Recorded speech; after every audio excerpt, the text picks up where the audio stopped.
Pak Ronald dan Pak Roni. Siap, Pak. Dari Politeknik Negeri Padang. Padang, kita akan bongkar apa dosanya perguruan tinggi. Ya, Pak ya. Wah, di awal nih harus apa sudah ditembak ini nih. Apa dosanya perguruan tinggi terhadap Gen Z yang katanya karakternya gitu tidak banyak disukai oleh perusahaan. Sebenarnya kita juga punya masalah yang sama kayaknya. Oh, punya masalah yang sama. Iya. Wah, ini kita nggak ada solusi dong kalau gini. Sebenarnya kalau kita di kampus kita sudah melakukan berbagai macam usaha sih, Pak. Kalau kita di Politeknik Negeri Padang itu kita tidak cuma fokus kepada hard skill saja. Soft skill mahasiswa kita juga perhatikan. Bahkan di kita di Politeknik itu kampus sampai meng-hire satu orang psikolog loh, Pak. Bicara profesi. Pak Ronald dan Pak Roni. Siap, Pak. Dari Politeknik Negeri Padang. Padang, kita akan bongkar apa dosanya perguruan tinggi. Ya, Pak ya. Wah, di awal nih harus apa sudah ditembak ini nih. Apa dosanya perguruan tinggi terhadap Gen Z yang katanya karakternya gitu tidak banyak disukai oleh perusahaan. Ini data terakhir dari apa namanya yang dimuat oleh tempo.co ya, Pak ya, bahwa dari 1.300 manajer yang diwawancarai, 3 dari 4 bilang sulit menghandle para Gen Z ini nih gitu ya. Dan mereka akhirnya memutuskan hubungan kerja dengan Gen Z. Pak, boleh ceritakan mungkin dari Pak Ronald dulu nih, Pak. Baik. Kenapa sih gitu Gen Z ini seperti itu? Apakah sekolah atau perguruan tinggi berkontribusi nih terhadap karakter yang terbentuk, atau sebetulnya ya ini udah zamannya perusahaan lah yang menyesuaikan dengan behavior karakter mereka sehingga culture-nya lebih Gen Z friendly. Gimana Pak Ronald? Jadi kalau kita melihat dari sisi kampus, Pak ya, sebenarnya kita juga punya masalah yang sama kayaknya. Oh, punya masalah yang sama. Iya. Wah, ini kita nggak ada solusi dong kalau gini. Lanjut dulu Pak, lanjut. Iya. Mungkin salah satu yang menjadi penyebabnya itu sejak dimulainya COVID kayaknya, Pak. Sejak dimulainya COVID. Oke. Ya. Ada perubahan paradigma dan proses pembelajaran Mm-mm. sehingga nggak tahu ya, kayaknya ini menjadi biang masalah kayaknya gitu. Biang masalah. Tapi kan konsekuensinya kita tetap harus bisa menyesuaikan gitu. Mm-mm. Sebenarnya kalau kita di kampus kita sudah melakukan berbagai macam usaha sih, Pak. Mm-mm. Kalau kita di Politeknik Negeri Padang itu kita tidak cuma fokus kepada hard skill saja. Mm-mm. Soft skill mahasiswa kita juga perhatikan. Mm-mm. Bahkan di kita di Politeknik itu kampus sampai meng-hire satu orang psikolog loh, Pak. Oh, khusus ya? Khusus. Oh, serius itu? Seserius itu. Oh, gitu. Dan karena memang kalau kita lihat ya mungkin seperti yang Bapak sudah lakukan penelitiannya juga, wawancara dengan yang lain juga gitu lah. Memang pergeseran ini terlalu drastis loh di generasi sekarang. Gitu ya. Nah, Itu psikolog itu tepatnya ngapain nih? Apakah mewawancara satu-satu atau dia membuat apa survei atau memang dia tugasnya konseling? konseling juga Mm-mm. di awal mahasiswa kita masuk, mereka juga psikolog ini juga kita berikan ruang waktu untuk Oke. mereka memberikan masukan ini ke calon mahasiswa atau mahasiswa kita yang diterima gitu. Karena memang kalau kita lihat potensi yang sekarang ini, nggak tahu ya Pak, mungkin kalau di zaman saya megang HP cuma gini Pak. Ah, Sekarang ini mungkin lebih banyak gininya loh gitu Pak. ya. Apa itu artinya, Pak? Interaksi mereka itu dengan lingkungan sosialnya sangat kurang gitu. Sudah kurang, berkurang. Ya. Jadi apa namanya? Lebih banyak ke gadget ya, ke Gadget, komputer. ya, sibuk dengan diri sendiri, sehingga interaksi sosial ini memang sangat minim gitu. Dan Pak. itu harus kita terima ya. Betul. Oh, Kita di kampus juga kewalahan Pak. oh gitu ya. Kadang-kadang ini kalau kurang pengawasan di jam kuliah, kadang-kadang mereka lakukan hal yang sama gitu. Gitu ya. Iya. Di dalam jam kuliah kita bisa kontrol, kita bisa kasih aturan, nggak boleh A, B, C. Tapi di luar kuliah yang sebagian besar waktunya ya kita nggak bisa ini ya, Betul, tahu ya. betul, Apalagi iya. mungkin kontrol orang tuanya juga kurang ya. Kalau Pak Roni gimana? Nah, menurut saya Pak, kalau kondisi sekarang memang eranya seperti itu. Boleh maju dikit Pak, maaf. Ya. Nah, kalau seperti itu mungkin ada beberapa hal yang harus kita sikapi ya. Mungkin pertama itu mendidik mahasiswa itu, pertama itu disiplinnya dulu. Disiplin. Nah, jadi kalau di Politeknik itu Pak, kita harus setengah 8 tank harus masuk. 7:30 Ya, di benar. Politeknik Negeri Ya. Padang 7:30. Ya. Oke. Nah, kemudian yang kita sikapi lagi dua sikapnya Pak. Jadi ketika dia perkuliahan itu dia harus fokus. Nah, jadi kalau misalnya ada kegiatan selain perkuliahan, selain perkuliahannya Pak, seperti ada kegiatan mau menelpon kah atau kegiatan lain, itu kita izinkan keluar dari kegiatan perkuliahan. Oh, jadi jangan di sana. Betul, jadi Oke. fokusnya bisa terarah, kemudian dia bisa mengerjakan sesuai dengan saat kita kuliah. Oke, dan yang lain juga terganggu mungkin ya. Ya, Akhirnya benar. boleh ya gitu Nah, seperti itu ya. Seperti Oke. yang Bapak sampaikan, kalau kita di perkuliahan bisa kita kontrol. Mhm. Nah, cuma permasalahan sekarang adalah ketika di luar kampus. Mhm. Nah, tidak bisa kita pungkiri ya Pak, karena era sekarang udah berbasis digital, Mhm. kita nggak bisa memastikan atau tidak bisa memaksakan untuk tidak menggunakan HP. Mhm. Nah, di sisi lain juga ada positifnya ya Pak, karena kalau kita lihat di sisi mahasiswa, dengan adanya gadget semua informasi gampang didapat, Lebih mudah ya. lebih mudah, Dan itu dia- banyak menguntungkan sebetulnya ya. benar. Jadi tambahan bagi knowledge yang diberikan kampus ya. Betul, Oke. sehingga ketika kita ngasih sebuah soal, kemudian kita kasih trigger, dia gampang untuk mencari. Nah, cuma permasalahan seperti Pak sampaikan, karena kita seperti dua buah sisi Pak, Mhm. artinya ada sisi negatif dan ada sisi positif. Tapi kita genjot terus, Mhm. kita akan eksplor sisi positifnya. Mhm. Artinya dengan adanya kecanggihan IT sekarang, segala apapun kegiatan bisa kita lakukan tanpa harus terikat ada waktu dan ruang. Harus di lab kan? Nggak harus di lab kan Nah, sekarang. harus, Iya, ya. Nah, oke. itu. Dan satu lagi yang mungkin ya Pak, yang kita Hah? harus tambahkan itu adalah dari sisi psikolog mungkin. Hmm. Seperti Pak Tadi sampaikan. seperti disampaikan ya. Ya, mungkin mengedukasi terutama mahasiswa dan orang tua mungkin. Orang tua Karena- perlu ya. Ya benar, karena ketika dia keluar dari kampus lebih banyak berinteraksi dengan orang tua dan lingkungan. Nah, mungkin di sisi orang tua yang harus kita sampaikan, kalau di rumah seperti ini dan harusnya seperti ini. Nah, itu salah satunya. Nah, apalagi saya di dunia industri ya Pak ya, bergeraknya. Itu sekarang HRD itu ngecek sosmed loh kalau mau hire. Ya, Jadi bayangkan gini ya, anak-anak mahasiswa lulusan lah yang lamar. Saya cek sosmednya. Dikit-dikit healing, dikit-dikit healing gitu. iya. Atau sering sakit, curhat di medsos, banyak yang doain sih gitu ya. Iya. Tapi HRD akan bilang, jalan-jalan terus kerjanya kapan nih gitu ya. Terus sakit terus, jangan-jangan nanti sakit terus gitu. Begitu join. Jadi kita tuh sudah menggunakan medsos untuk mengakses nih. Iya, benar. Interview satu hal lah, tapi kita mengakses itu. Iya. Dan jangan-jangan mungkin tidak hanya tugasnya perguruan tinggi ya, tapi juga SMA-nya, Ya, waktu betul, SMP-nya itu ya. satu siklus yang utuh ya, Betul. yang harus kita sama-sama perhatikan Iya. gitu. Seperti itu ya Pak ya. Benar. Oke. Tapi gini Pak, Politeknik Negeri Padang ini kan kebetulan nih Ya. di tempat saya sejak 2015 tuh ada aja yang masuk ya. Apa namanya? Saya tidak bilang bahwa semua yang masuk itu pasti sesuai skillnya. Tapi ada dua hal yang ingin saya sampaikan ya. Ini apa namanya, promosi juga nih ya. Bukan promosi, ini kenyataannya sebetulnya.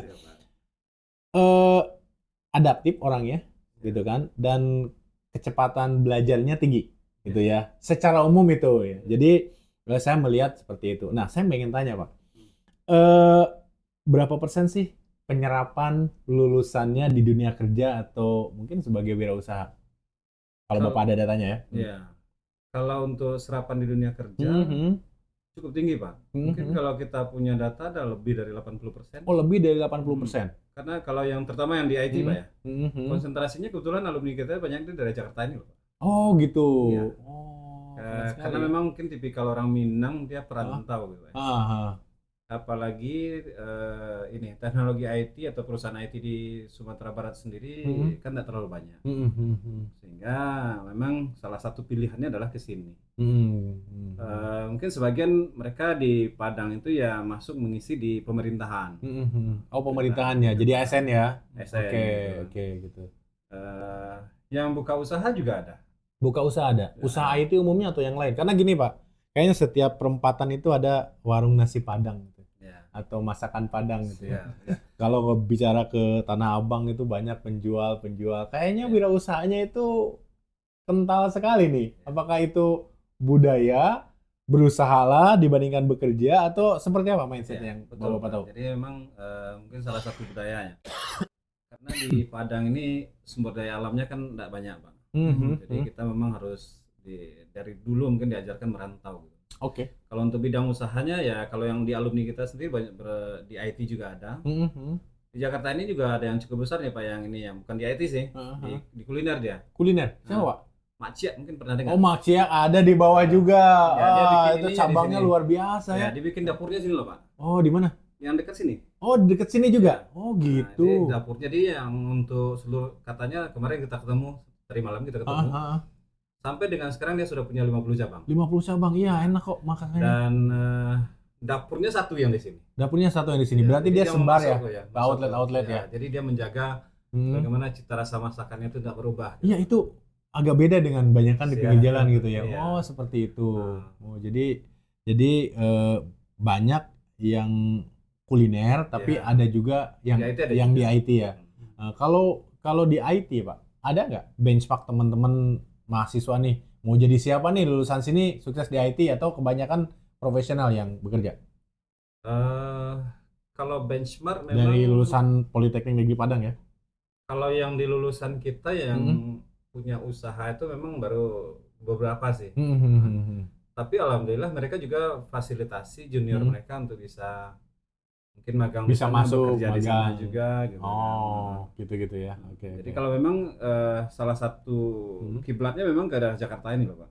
Karena memang banyak ya Persaingannya perusahaan. cukup dan kalau di apa informasi yang kita dapatkan dari teman-teman itu ya sama dengan mitra Teks ini, mereka ternyata bisa bersaing kok dengan alumni yang lain Iya. untuk bisa eksis di Jakarta ini gitu. Iya, karena kami pikir juga merekrut S1, D3 maupun SMK, terutama untuk posisi khusus sama kok. Kami harus trainingkan dulu.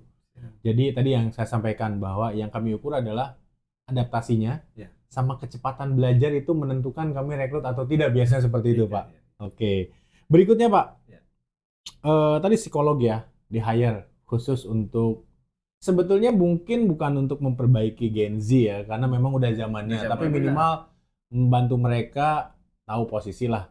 Kalau lagi formal seperti apa, lagi kerja seperti apa. Kalau memang behavior mereka secara generasi ini ya suka jalan-jalan gitu, tidak suka terikat dan sebagainya, itu mungkin sesuatu yang perusahaan juga harus memikirkan gimana nih menempatkan mereka di posisi yang mungkin nyaman bekerja. Tapi yang saya tanyakan adalah kurikulum, Pak.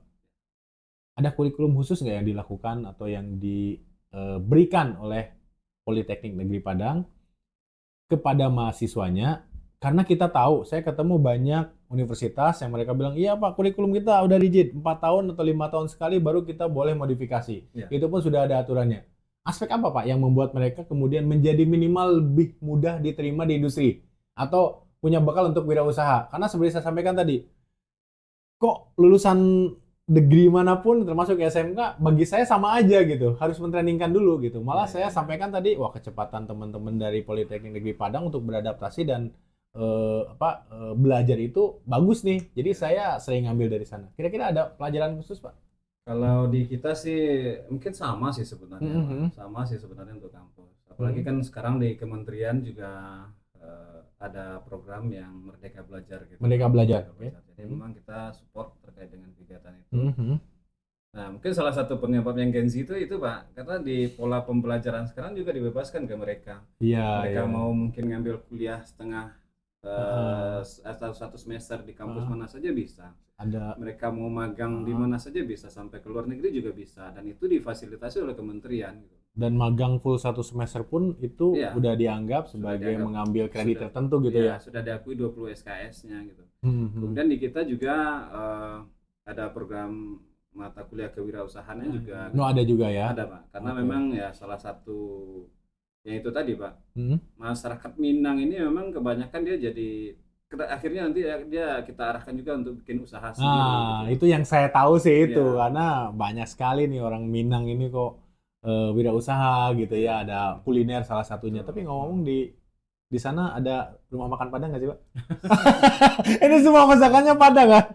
Agak susah. Warteg nggak ada mungkin ya? Bagi orang Jawa yang ke sana. Oh belum. Tapi kalau pecel lele. Gitu. Justru di sana rumah makan tapi tidak disebutkan masakan Padang. Karena emang di Padang itu. Sudah ada sih sejak sederhana masuk Padang. Oh sudah. Sederhana malah baru loh masuk di Padang. Oh baru masuk Padang. Maksudnya sudah beberapa tahun ini. Dulunya di sini gitu loh. Oh paling banyak malah di sini ya, sederhana awalnya di sini gitu. Awalnya di sini. Oh ya di sini. Oke. Kemudian ini kan di Dikti ya, ada Mas Nadim ya.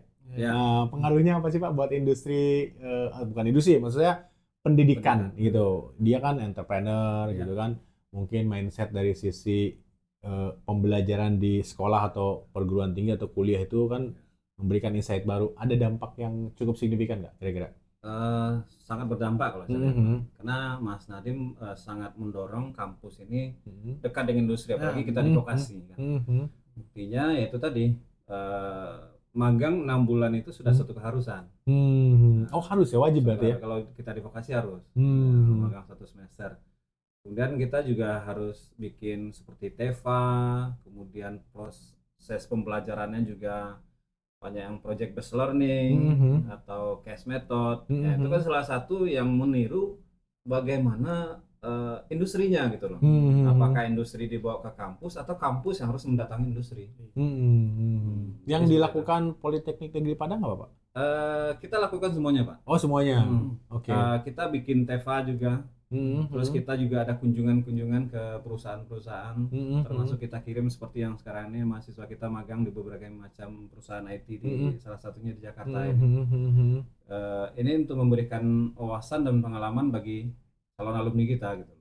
Sampai kita juga mengundang industri ya Pak. Industri datang. Ya, jadi industri bisa ngajar di kampus kita, kemudian saling sharing. Kira-kira seperti apa sih kebutuhan di industri yang harus kita bawa ke kampus. Nah, dan mata kuliah juga ada tuh Pak. Jadi kita ada kuliah Kapita Selekta. Dengan adanya kuliah itu, kita mengundang praktisi supaya bisa menyampaikan pengalaman dia lah. Pengalaman dia selama di industri seperti apa, kemudian bagaimana memotivasi supaya adik-adik ini mau, ternyata setelah kita tamat seperti ini loh. Tidak hanya jadi programmer kalau IT ya, tapi banyak sekali ya. Hal yang bisa dia lakukan. Dan itu diberikan insight di Kapita Selekta tersebut. Betul. Oh, kami belum diundang nih. Harus ke sana kayaknya. Kami punya software juga, jadi bisa dipakai di lab-labnya gitu ya. Kemarin R17 sudah datang tuh Pak. R17. Oke, ya. Saya tahu lah itu. Yang ngajak Fortinet juga. Oh, Fortinet juga masuk sana. Jadi kita sangat terbuka Pak. Kalau untuk mahasiswa ya kita sangat terbuka karena memang sepertinya tidak bisa maksimal kalau cuma dari kita saja. Ya benar. Ya, Kita betul. harus ngajak teman-teman dari industri untuk ke kampus untuk bisa sharing juga dengan teman-teman mahasiswa di kampus. Ya. Karena kadang-kadang ada yang berita-berita ya atau data-data statistik dan sebagainya bahwa banyak pencari kerja ya kemarin pada saat pandemi dan pascanya pengangguran di mana-mana gitu. Pak, terus terang kami juga industri susah nyari orang. Tapi nyari orang yang memang yang qualified dan minimal mempunyai potensi gitu. Jadi memang dua arah sepertinya ya. Kita harus kerjasama dan kami juga harus masuk ke kampus. Tapi ngomong dari tadi Pak Ronald dan Pak Roni ini belum memperkenalkan diri nih. Ini tiba-tiba dari Politeknik Negeri Padang ini sebagai apa nih? Kepala TU atau nanti siapa Pak Ronald? Saya Ronald Hadi. Saya sekarang diamanahi sebagai ketua jurusan. Ketua jurusan apa? Di teknologi informasi. Teknologi informasi. Jadi kita kalau di Politeknik itu kita setelah direktur ada ke jurusan namanya. Oh jurusan, oke. Jurusan dan kita di TI ini membawahi ada 7 program studi Pak. 7 program studi. Ada yang D2, ada yang D3 dan ada yang sarjana. Oh gitu. Oh di Politeknik ada sarjana ya? Ada. Oh gitu. Sarjana terapan. Oh terapan. Gelarnya sama dengan universitas lain? Gelarnya sarjana terapan, kemudian diikuti STR, kemudian diikuti dengan bidang ilmunya. Oh ada ini STR sendiri ya? Kom. Oh, oke. Jadi boleh dibilang ilmunya lebih aplikatif gitu ya? Ya. Kalau Pak Roni? Ya baik, nama saya Roni Putra, panggilan Roni Pak. Jadi saya dosen TI, Teknologi Informasi, kemudian sekarang menjabat sebagai Kaprodinya Manajemen Informatika. Oh salah satu prodinya di bawahnya Pak Ronald. Jadi kita yang di MI, jadi singkatannya Manajemen Informatika MI itu fokusnya software developer. Oh software fokusnya di sana? Iya. Oke. Jadi di profil lulusan itu pertama dia ada programmer, yang kedua ada web developer dan mobile developer. Karena kebutuhannya kita di industri kan itu sekarang itu ya? Jadi kita arahkan ke situ Pak. Nah itu kira-kira Pak. Kalau total di prodi jurusan ya? Jurusan manajemen informatika ya berarti ya? Prodi manajemen informatika ada berapa ini Pak? Oh kita mahasiswa aktif?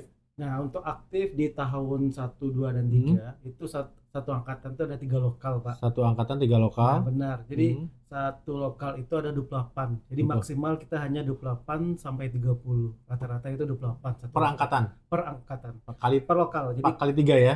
3 lokal tadi. 3 kali 9. Oh, 3 kali 9. Iya. Oh, oke oke. Karena totalnya seluruh angkatan 270 lah. ya benar. Angkatan 1, 2 dan 3 karena dia 3 tahun kan berarti ada 3 angkatan tuh. Hmm. Satu angkatan ada 3 maka kali 3. Kalau di jurusan Pak Ronald secara keseluruhan?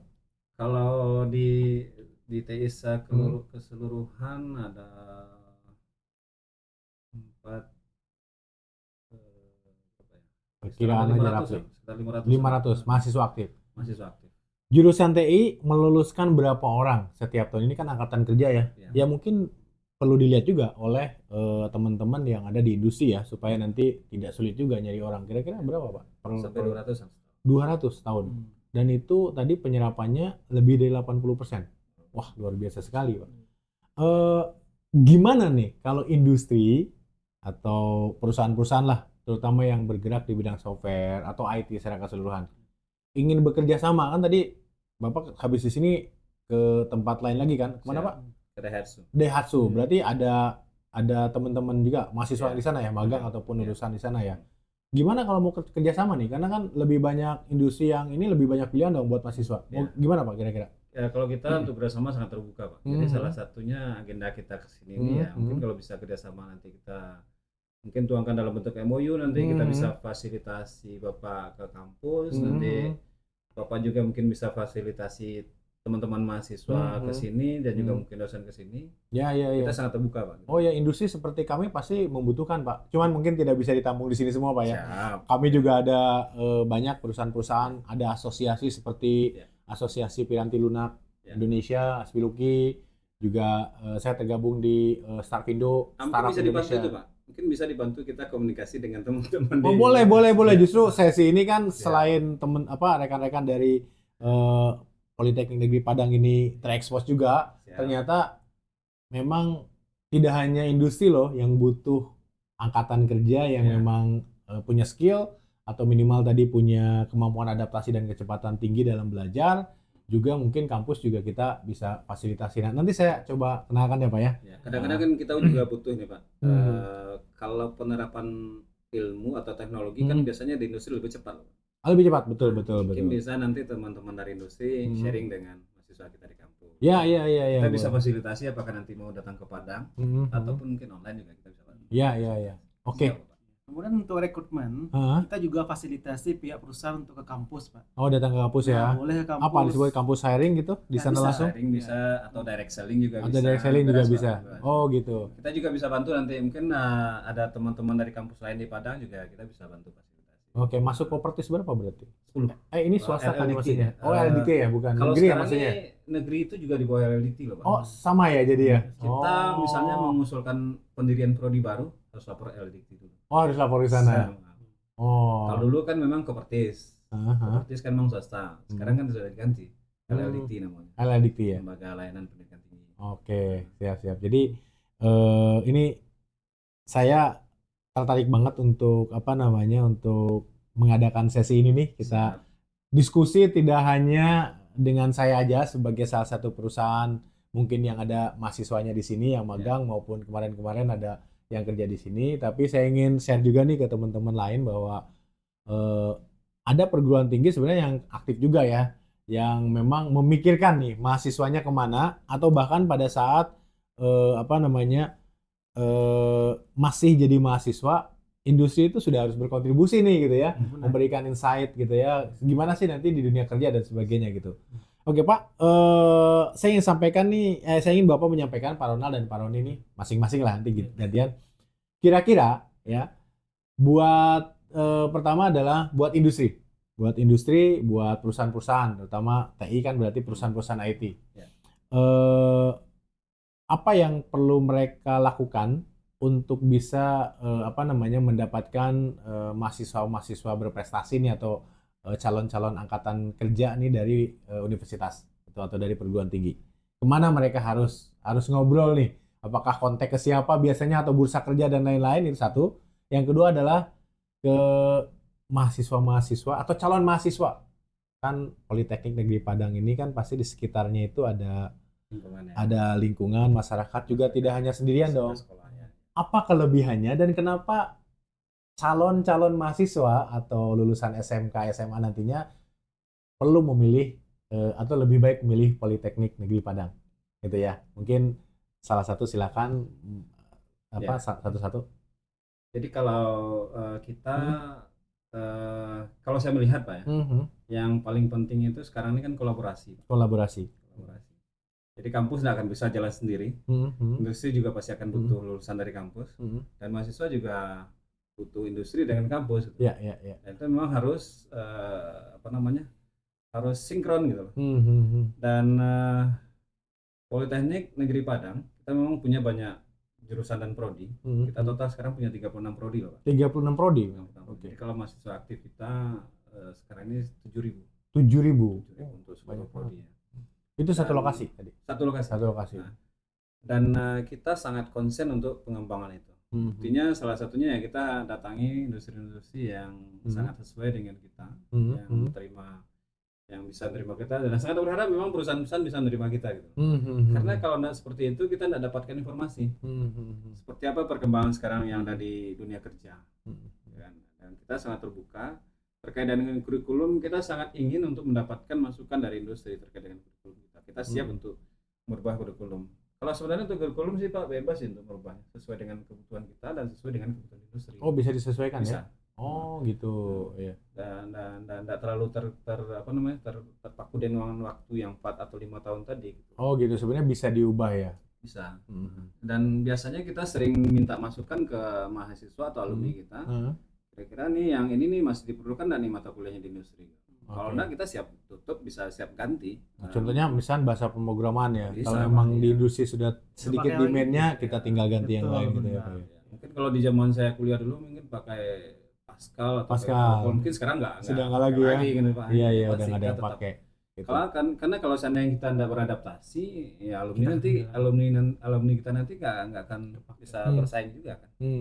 Dan harapan Bapak tadi kan terkait dengan alumni, kalau bisa kan nggak mesti di training lagi gitu. Iya, harusnya bisa langsung kerja. Langsung kerja kan. Iya, oke. Seperti itu. Oke, Pak Ronald. Kalau Pak Roni? Nah, kenapa Politeknik itu jadi pilihan ya Pak? Politeknik atau Politeknik Negeri Padang nih? Ya, salah satu. Politeknik. Jadi, kenapa Politeknik Negeri Padang itu jadi pilihan? Yang pertama dia vokasi. Jadi kalau vokasi itu artinya setelah dia tamat siap kerja Pak. Siap punya skill berarti ya? Betul, jadi yang diolah itu skill di situ. Jadi setiap praktek pasti ada project yang dikerjakan, kemudian nanti dia bisa melakukan proyek secara tim, kemudian project yang kita lakukan itu secara real Pak. Jadi nanti dia akan survei ke tempat UMKM, nanti dia lakukan kebutuhan yang ada di situ. Jadi salah satunya itu Pak. Jadi setelah dia tamat, insya Allah dapat pekerjaan Pak. Karena jadi ada project-projectnya ya Pak ya? Benar. Jadi seperti halnya mereka dikondisikan kalau mereka kerja nanti ya, ada teamwork dan sebagainya ya. Benar, dan itu yang dilakukan di Politeknik Negeri Padang. Benar, oh Pak. gitu. Oke. Karena kita juga konsen ingin menjadi yang terbaik.